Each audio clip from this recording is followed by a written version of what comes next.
வணக்கம். செல்வகுமாரின் அறுவடை விவசாயிகள், விதைப்பு விவசாயிகள், உலர்த்தும் பணிகள், பூச்சி விரட்டி அடிக்கும் பணிகள், உப்பளப் பணிகள், பொது பணிகள் மற்றும் செங்கல் சூளை பணிகள் அனைத்திற்குமான வானிலை முன் எச்சரிக்கை. அதிகாரப்பூர்வ வானிலை அறிக்கைக்கு இந்திய வானிலை ஆராய்ச்சித்துறை அறிக்கையை பார்க்கவும். 2025 மார்ச் 9 ஞாயிற்றுக்கிழமை அதிகாலை நிலவர ஆய்வறிக்கை. தற்பொழுது கடுமையான ஒரு வெயிலை ஏற்படுத்தக்கூடிய உயரழுத்தம் நீடித்துக் கொண்டிருக்கிற காரணத்தினாலே இரவிலே குறைந்தபட்ச வெப்பநிலை 16 டிகிரியாகவும் பகலிலே அதிகபட்ச வெப்பநிலை 38 டிகிரிக்கு மேலும் அதிகரித்திருக்கிற நிலையில குறைந்தபட்ச வெப்பநிலைக்கும் அதிகபட்ச வெப்பநிலைக்கும் 20 டிகிரிக்கு மேல் 23 டிகிரி வரைக்கும் வெப்பம் உயர்ந்திருக்கிற நிலையில வரப்போகிறது மழை. அறியாமல் இருக்கிறார்கள் விவசாயிகள். வெயில் படிப்படிவு நிறைவடைய போகிறது. இன்றுடன் நாளை மார்ச் 10 திங்கட்கிழமை வெப்பம் தனியும், கிழக்கு திசை காற்று நுழையும். காற்று சுழற்சி நிலநடுக்கோட்டு இந்திய பெருங்கடலில் இருந்து வெப்ப நீராவியை சுமந்து வந்து காற்றை இருகாற்று இணைவை தமிழ்நாட்டின் தரைப்பகுதிகளில் ஏற்றும். மார்ச் 10 திங்கட்கிழமை இலங்கையின் பரவலாக மழைப்பொழிவு தொடங்கிவிடும். திங்கட்கிழமை இரவு டெல்டா கடலோரமும் தென்கடலோரமும் மழை தொடங்கும். மார்ச் 11 செவ்வாய்க்கிழமை அதிகாலை டெல்டா மாவட்டங்களிலும் தென் மாவட்டங்களிலும் தொடங்கும். காலை செவ்வாய்க்கிழமை காலை 8 to 11 மணிக்குள் திருவள்ளூர், சென்னை, செங்கல்பட்டு, விழுப்புரத்திற்கும் மழைப்பொழிவு தொடங்கிவிடும். புதுச்சேரிக்கு தெற்கே அதிகாலையே தொடங்கிவிடும். செவ்வாய்க்கிழமை வரக்கூடிய 11 மற்றும் 12 2 நாளும் தமிழ்நாட்டின் அனைத்து மாவட்டங்களுக்கும் மழை வாய்ப்பு. 11ஆம் தேதி மதியத்திற்கு மேல் உள் மாவட்டங்களுக்கும் மாலை இரவிலே கேரளாவிற்கும் கர்நாடக எல்லையோரத்திற்கும் மழைப்பொழிவு எட்டி பிடித்துவிடும். இதில் கர்நாடக ஆந்திர எல்லையோரத்தில் தூறல் நனைக்கும் மழை ஆங்காங்கேயும், திருவள்ளூர் கடலோரம் சென்னைக்கு லேசான மழையையும், செங்கல்பட்டிற்கு மிதமான மழையையும், விழுப்புரம் மற்றும் புதுச்சேரிக்கு மிதமானது முதல் சற்று கனமழையையும், புதுச்சேரி கடலூருக்கு தெற்கே கடலூர் மற்றும் மயிலாடுதுறைக்கு கனமழை ஆங்காங்கேயும் பரவலாக மழையையும், நாகப்பட்டினம், காரைக்கால், திருவாரூர், தஞ்சாவூருக்கு சற்று கனமழை பரவலாகவும் ஆங்காங்கே மிக கனமழை பொழிவிற்கும் வாய்ப்பு இருக்கிறது. அரியலூர், பெரம்பலூர் மற்றும் கடலூர் மாவட்டத்தோட உள்பகுதி வரைக்கும் மழை உண்டு. அதே நேரத்தில் தென் மாவட்டங்களில் மழைப்பொழிவு 11, 12 சற்று பரவலாக தீவிரமடைந்து காணப்படும். புதுக்கோட்டை, சிவகங்கை, ராமநாதபுரம், தூத்துக்குடி, திருநெல்வேலி, கன்னியாகுமரி, தென்காசி, விருதுநகர், மதுரை, தேனி மற்றும் திண்டுக்கல் மாவட்டங்களுக்கு கனமழை வாய்ப்பு இருக்கிறது. கண்டிப்பாக தூத்துக்குடி, திருநெல்வேலி, தென்காசி மற்றும் கன்னியாகுமரி, விருதுநகர் மாவட்டங்களுக்கும் ராமநாதபுரத்திற்கும் புதுக்கோட்டை, சிவகங்கைக்கும் நல்ல மழை காத்திருக்கிறது. டெல்டாவிற்கும் தென் தமிழ்நாட்டிற்கும் 11, 12 2 நாளும் அவ்வப்பொழுது கனமழை இருக்கும். ஆங்காங்கே மழை எந்த நேரத்திலும் பொழியலாம். நிகழ்வு தொட்டுவிட்டால் விலகு வரைக்கும் மழைதான். ஆனால் தொடர்ச்சியாக பெய்து கொண்டே இருக்காது. அருகருகே ஒதுக்கி மழை பிடிப்பை கொடுக்கும். மேகமூட்டங்கள் வரும், தெளிவடையும், மீண்டும் மேகமூட்டங்கள் வரும், தெளிவடையும். இப்படி 48 மணி நேரம் மழை பொழிவு இருக்கிறது. அறுவடைக்கு ஏற்கனவே தயாராக இருந்த நெல் தானியங்கள் நனைந்து போன நிலையில், அதே போல அதிகமான தரை ஈரம் அதிகமான காரணத்தினால் அறுவடை செய்ய முடியாமல் இருந்தது. தற்பொழுது உலர்ந்து விட்டது, அறுவடை செய்யலாம். அடுத்த மழை வரும் என்று முன்கூட்டியே எச்சரிக்கை கொடுத்திருந்தோம் 11, 12 என்று. அந்த மழைப்பொழிவு நாளும் நெருங்கிவிட்டது. நாளை மதியத்துக்கு மேல் வானம் வேகம் சூழ்ந்து குழப்ப தொடங்கிவிடும்.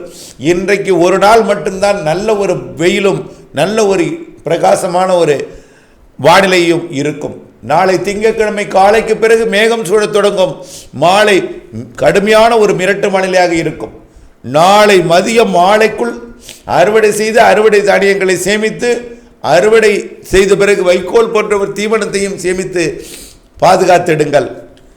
திங்கட்கிழமை இரவிலிருந்து 48 மணி நேர மழைப்பொழிவு ஒதுக்கி ஒதுக்கி ஆங்காங்கே டெல்டா மாவட்டங்களுக்கும் தென் மாவட்டங்களுக்கும் சற்று கனமாகவும் ஆங்காங்கே மிக கனமாகவும் இருக்கும் என்பதையும், உள்ளே மேற்கே ஆங்காங்கே மிதமான மழைப்பொழிவு ஒதுக்கி ஒதுக்கி இருக்கும் என்பதையும், வடகடலோரம் வடவுள் மாவட்டங்களுக்கும் மழை இருக்கிறது என்பதையும், வடகடலோரத்திற்கு லேசான மிதமான மழையும் கர்நாடகா ஆந்திர எல்லையோர மாவட்டங்களுக்கு நனைக்கு மழை தூறல் மழைப்பொழிவையும் கொடுக்கும் என்பதை நினைவில் கொண்டு அறுவடைக்கு திட்டமிட்டுக் கொள்ளுங்கள்.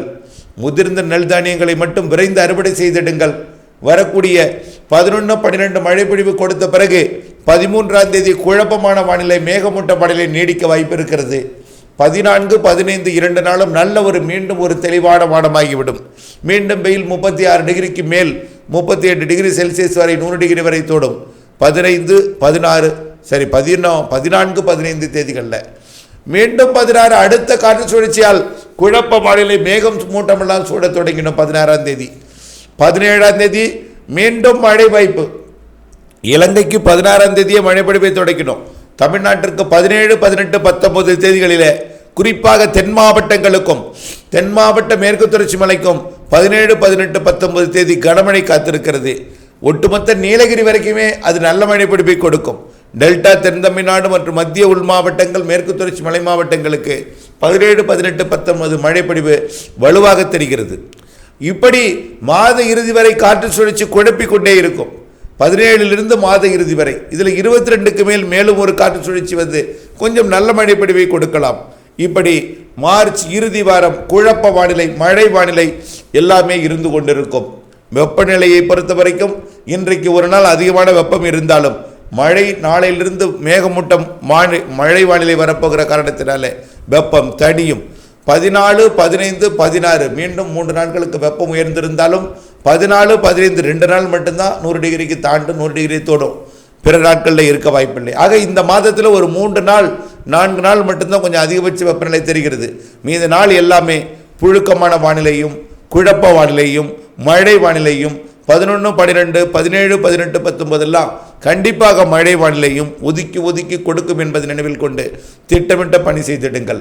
அறுவடையை விரைந்து முடிந்திருங்கள். முதிராத நெல் தானியங்களுக்கு இடைவெளி அறிந்து அறுவடை செய்திடுங்கள். விதைப்பை பொறுத்த வரைக்கும் கனமழை டெல்டாவிற்கும் தென் மாவட்டங்களுக்கும் இருக்கிறது. ஒதுக்கி ஒதுக்கி பெய்யும். அதாவது ஒரு இடத்துல கூடுதலாக இருக்கும், ஒரு இடத்துல குறைவாக இருக்கும். ஏற்ற இறக்கத்துடன் மழை இருக்கும்.